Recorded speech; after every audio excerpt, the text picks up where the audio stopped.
Welcome to World News Tonight, 60 minutes of international news, analysis, and comment. I'm James Rubin. Here in London tonight, the world's great powers are meeting to try to work out what they should do about Iran and its nuclear program. And the endangered orangutan. We have a special report from the forests of Borneo. Welcome back. An adult orangutan is 4 times as strong as a grown man, but despite their strength, this forest dweller is losing its fight for survival. The main culprit is logging. The orangutan's natural habitat is being chopped down to make way for palm oil plantations. World News Tonight correspondent Lisa Holland has more. Lisa? Jamie, well, palm oil is so lucrative because it's so widely used. Some 1 in 10 products found in supermarkets in Britain contain palm oil. That's everything from basic foods like some bread, margarine, crisps and ice cream. Palm oil is also found in many cosmetics such as mascara.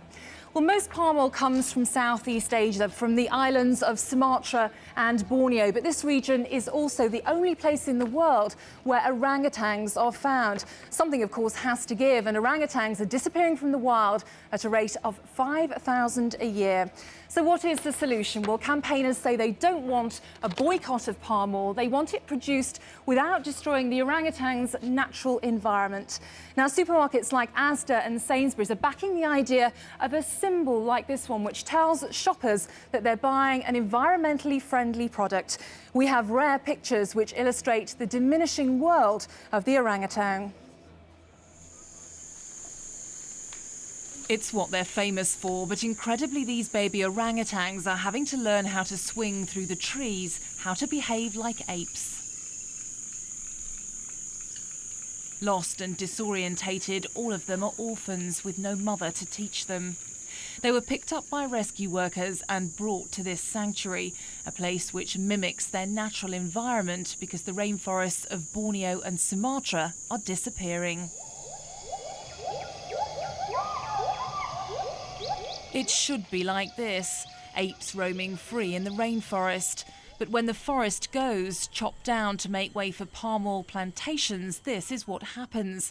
Like a fish out of water, the animals become confused and barely able to survive.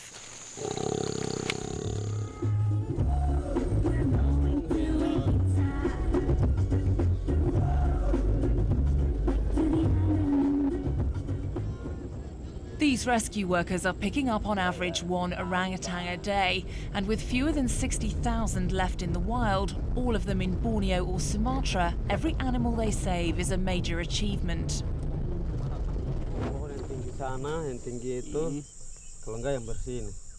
Often they find orangutans where new plantations meet pockets of rainforest.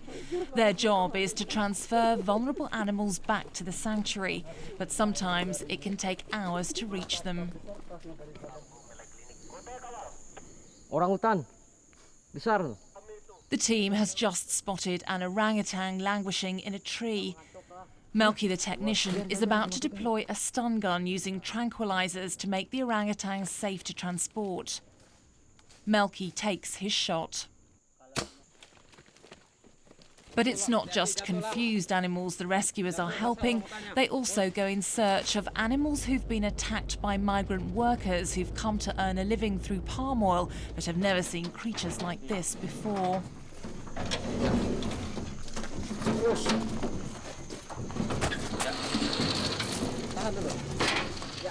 The migrants are often terrified by the ape's strength and appearance.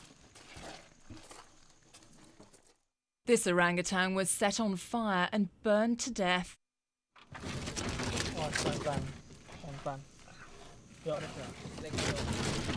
This 12-year-old female was attacked with a machete used to harvest palm oil, her hand injured as she raised it to protect her body.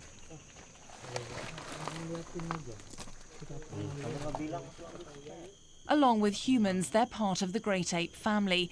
The anthropologist who filmed these pictures says they're not the features of a crop-raiding pest. To think of one of our closest relations being attacked with a knife, it was quite shocking, and to see her face when I was filming her, the paramedics were working on her all around her, but she was looking right at me as I was standing over her with the camera, and you could see she was in shock, her lips quaking, and this is a very intelligent animal that is just trying to assess what's happened to it. The Javanese or Sumatran worker will come in and not really understand what the orangutan is, and even the original King Kong film has had an impact on how they perceive the orangutan since they haven't encountered them in the wild before. They may refer to the orangutan as being like King Kong, and this is, the menacing image of an ape is totally unrealistic when you apply it to an orangutan or any of the great apes, but it means that there is this fear involved. The financial benefits attached to developing rainforests are at the heart of the problem for environmentalists. Timber is profitable. Although quality hardwood often ends up as paper, it's estimated the costs of setting up a palm oil plantation are lowered by around 40% if it involves chopping down trees. And the global demand for palm oil is driving the dilemma. Campaigners are not suggesting a boycott because the livelihoods of 4.5 million people in Indonesia, 2% of the population, depend on it. They want an end to the conversion of pristine land. Like this 40,000 hectare swathe of rainforest in Buntut, Bali, in central Kalimantan, which is being cleared. It's estimated this is home to around 1,600 orangutans, which will need relocating. These orangutans are on palm oil plantations which are very, very remote. You can't access them by road. We went to one plantation which was 2.5 hours by speedboat from the nearest road. And when we arrived at plantations, very often the machinery would be turned off as we arrived, and activity would stop as we arrived. And so it's virtually impossible for people to come into these areas to police them independently. So the consequence of the weekly shop manifests itself like this: a diminishing species in need of being rescued, classified as endangered in Borneo and critically endangered in Sumatra. Some experts predict orangutans face extinction within the next 12 years. Lisa Holland, Sky News. To return to the orangutan story, we approached Britain's largest supermarket, Tesco, but they refused to put anyone up for an interview. Essentially, they're saying that they are doing all they should do to prevent palm oil manufacturing from doing damage to the orangutan, that they have a group that meets with certain standards and that they discuss these issues and they try to avoid this danger, but they did not offer an interview. Let me go to Amsterdam, where we have Ed Matthew, the Friends of the Earth chief campaigner.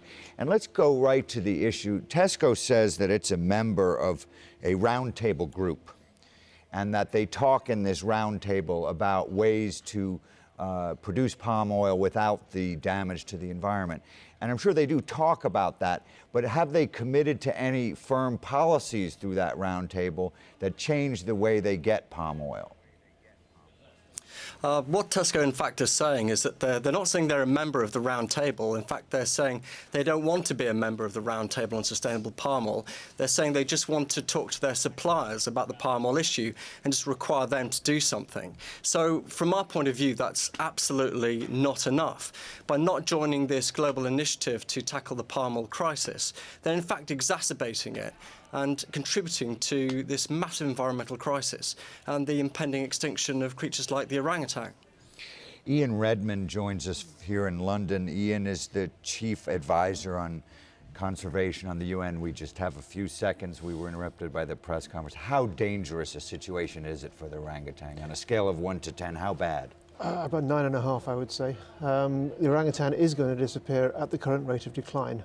We, the shoppers in England, are paying for it because our retailers are not going to the trouble of sourcing their palm oil sustainably. And as soon as the government starts imposing biofuel made out of palm oil, then there'll be even greater pressure. And those increases in palm oil could be achieved by using land that's already had its forest cleared. Thank you very much for joining us. That's all from World News Tonight.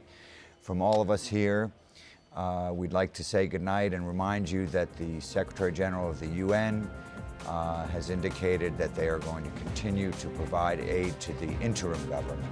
So that's World News Tonight. Thank you for joining us. Good night.